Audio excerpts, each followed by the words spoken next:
अपनी मांगों को लेकर धरना पर बैठे जूनियर डॉक्टरों ने डीएमसीएच अधीक्षक से वार्ता के बाद किया धरना समाप्त।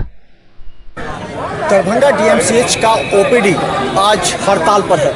यहाँ पर देख लेंगे छात्रगण ओपीडी हड़ताल का बोर्ड लगाकर यहाँ पर सभी धरना पर बैठे हैं। इन लोगों का सीधा कहना है कि हमारे भविष्य के साथ खिलवाड़ न किया जाए और पार्शलिटी जो हो रही है वो ना हो, क्योंकि पीएमसीएच या डीएमसीएच छात्रों को समान सुविधा, समान जो पैटर्न है उस पर क्या आप लोग देखिए। ये हमारा जो स्ट्राइक, हम डीएमसीएच छात्रगण के द्वारा ये स्ट्राइक हम लोग कर रहे हैं, जो कि हमारे 2015 बैच के जो एफएमटी का सेकेंड प्रोफेशनल एमबीबीएस जो एफएमटी का थ्योरी कैंसिल कर दिया गया, उस कैंसिलेशन को लेकर के हम लोग ये धरना प्रदर्शन कर रहे हैं। और ये हम लोग हमेशा से वाइस चांसलर को या हम एग्जामिनर कंट्रोलर को बोल रहे हैं, सर हमारा एग्ज़ाम जो है जो हमारा एग्ज़ाम लंबित किया गया है उसको दोबारा से हम लोग का एग्ज़ाम करवाया जाए। लेकिन हमारा एग्ज़ाम है वो हम जब भी वाइस चांसलर या एग्जामिनर कंट्रोलर को ये बात बोलते हैं तो वो हम एक ही बात बोलते हैं, नहीं अब तुम लोगों का एग्ज़ाम जो है सिर्फ सप्ली होगा, ना कि तुम लोग एनुअल एग्ज़ाम दोगे। अगर सप्लीमेंट्री एग्ज़ाम हुआ तो हम लोग के भविष्य पे एक दब्बा लग जाएगा। जो ये आप एफएमटी का एग्ज़ाम आप सप्ली दे करके आए हो, वो सप्ली का जो है ना वो हमारे सर्टिफिकेट पे पूरे ज़िंदगी भर के लिए लग जाएगा और वो हमारे फर्दर भविष्य में जो है ना बहुत ही बुरा स्थिति पैदा करने वाला है। तो हम यही मांग करते हैं, जो सर हमारा जो एफएमटी का पेपर, थ्योरी पेपर जो कैंसिल आपने कर दिया, वो हमारा एनुअल, जब हम कोई भी स्टूडेंट अगर प्रथम एग्ज़ाम देता है उसके बाद अगर उसमें स्टूडेंट का कोई भी क्रॉसिंग लगता है तो वो सेकेंड एग्ज़ाम देता है सप्लीमेंट्री का। लेकिन जब हमने वो एग्ज़ाम दिया ही नहीं तो आप हमको उसमें फेल कैसे कर सकते हैं या हमको वो आप सप्लीमेंट्री कैसे दिलवा सकते हैं। बस हम यही वाइस चांसलर और एग्जामिनर कंट्रोलर हमारे प्रिंसिपल साहब से यही बोलना चाह रहे हैं, जो हमारा एग्ज़ाम है वो एनुअल के बेसिस पे लिया जाए और ये सप्लीमेंट्री को छोड़कर ये एनुअल बेसिस पे लिया जाए। बस हम इतना ही करना चाह रहे हैं। और किस विश्वविद्यालय में हो रहा है और आप लोगों के साथ किस तरह पार्शलिटी हो रही है? इसी तरीके के एग्ज़ाम कैंसिलेशन पूरे इंटायर बिहार के मेडिकल कॉलेज में एनाटमी विषय का हुआ था अभी 1 महीना पहले। उसका एग्ज़ाम का डिसीजन विदिन 10 डेज आया और उसका एग्ज़ाम एज री एग्ज़ाम 20 सितंबर को होने जा रहा है। हम लोगों का डिमांड बस यही है कि जैसे न्याय उन लोगों के साथ किया गया है वैसे डीएमसीएच के छात्रगण के साथ भी वैसे ही न्याय किया जाए। बस हमारा यही डिमांड है और हमारा ये कोई डिमांड नहीं कि हम किसी भी मरीज या किसी भी पब्लिक को हम कोई भी किसी भी तरीके की तकलीफ पहुँचाना चाहते हैं। अगर आज मेरा यही अपील, अगर नहीं अभी मानी जाती तो अभी आपका क्या रहेगा? ये अभी हमारे टीचर काउंसिल की मीटिंग बुलाई गई है 11 बजे प्रिंसिपल चैम्बर के बाहर गेस्ट हाउस जो है, उसमें यह निर्णय लिया जाएगा कि आगे का रणनीति क्या बनाते हैं हम लोग। क्योंकि अभी तक तो हम पूरा छात्र साथ हैं, लेकिन कल हमारे टीचर वो भी हमारे साथ होंगे और हम दोनों साथ मिलकर रणनीति तय करेंगे कि कल का क्या डिसीजन होगा। इसीलिए आप लोग से रिक्वेस्ट है कि 5 बजे तक आप लोग वेट कीजिए।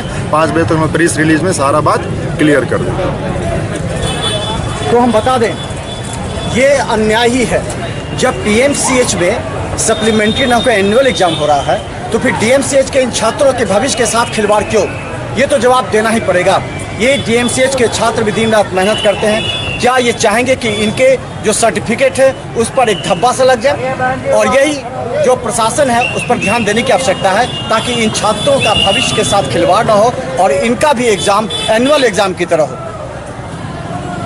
वो डॉक्टरों के छात्रों का, मेडिकल छात्रों जिनकी परीक्षा एफएमटी की कैंसिल कर दी गई है और उसका कोई डेट भी नहीं दिया गया है, जिसके कारण छात्रों में बहुत घबराहट थी और छात्रों में बहुत उग्रता भी आ गई, आक्रोश भी हुआ कि आखिर उनकी क्या गलती थी जिसके कारण उनका एग्जामिनेशन कैंसिल कर गया और कर भी दिया गया तो उसे फिर से क्यों नहीं एग्ज़ाम देने की परमिशन दी गई।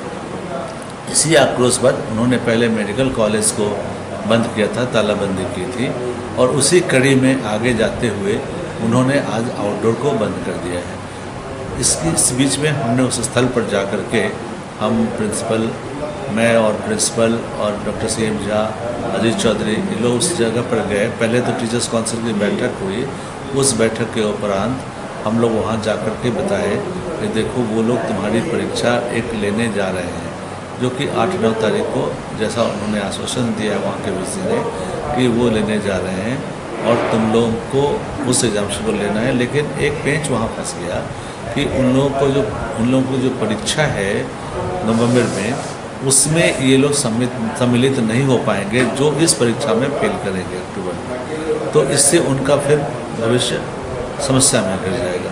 तो हम लोगों का एक प्रपोजल आया कि हम लोग 3-4 लोग जो एडो डिपार्टमेंट हैं वो वहाँ जाएंगे और उनको इस बात पर उनसे फिर से बातचीत होगी कि जब आप इतना कर ही रहे हैं कि 8-9 को उनकी परीक्षा ली जाएगी अक्टूबर को, तो फिर क्यों नहीं उसका परीक्षा फल, क्योंकि वाइवा प्रैक्टिकल ले दिया गया है, तो जब इतना ले दिया गया है सिर्फ थियरी की परीक्षा होनी है, तो उसका परीक्षा फल जल्द से जल्द निकाल दिया जाए ताकि उसमें कोई अनुत्तीर्ण छात्र रह जाएंगे तो वो नवंबर में आयोजित होने वाली परीक्षा में सम्मिलित हो जाएंगे।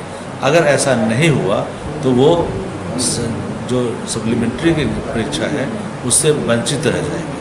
तो इस दिशा में आगे बढ़ने के लिए हम लोगों ने आश्वासन दिया है कि टीचर काउंसिल से हो जाएंगे और उनको इस बात पर उनकी सहमति ली जाएगी और उन्हें कहा जाएगा कि जिससे हम लोगों के मेडिकल छात्रों का भविष्य अंधेरापूर्ण हो जाएगा, इस विषय में सहानुभूतिपूर्वक विचार करें और उसका रिजल्ट 1 सप्ताह के अंदर प्रकाशित कर दें ताकि वो लोग फिर से आगे आने वाली परीक्षा में सम्मिलित हो जाएं। इसी बात पर इसी कारणवश छात्रों में क्षोभ है, लेकिन हम लोगों के प्रयास से और हम लोगों की बात सुन करके उन्होंने आउटडोर का ताला 12:10 में खोल दिया है और आगे इसको कुछ भी इसके आगे नहीं करेंगे और उसे आगे बढ़ाने के संबंध में हम लोगों ने कह दिया है कि अगर कुछ समस्या का हल नहीं होगा तब भी जो भी कुछ करना है दूसरे फ्रंट पर करेंगे। कृपया अस्पताल को ना टच करें, क्योंकि अस्पताल जनहित में है, रोगियों के लिए है। उसे कुछ नहीं मालूम है कि कब आप ताला लगाते हो, नहीं लगाते हो, दूर दूर से आते हैं, बीमार रहते हैं, तो उनकी भी हालत पर देखिए और इस तरफ अस्पताल का रुख कभी नहीं कीजिए, नहीं तो जन आक्रोश बढ़ेगा और आप लोग समस्या से गिर जाएंगे। इसी सब बात सुन करके उन्होंने बहुत ही समझदारी पूर्वक निर्णय लिया और उसी समय ताला खोल दिया और आउटडोर चल रहा।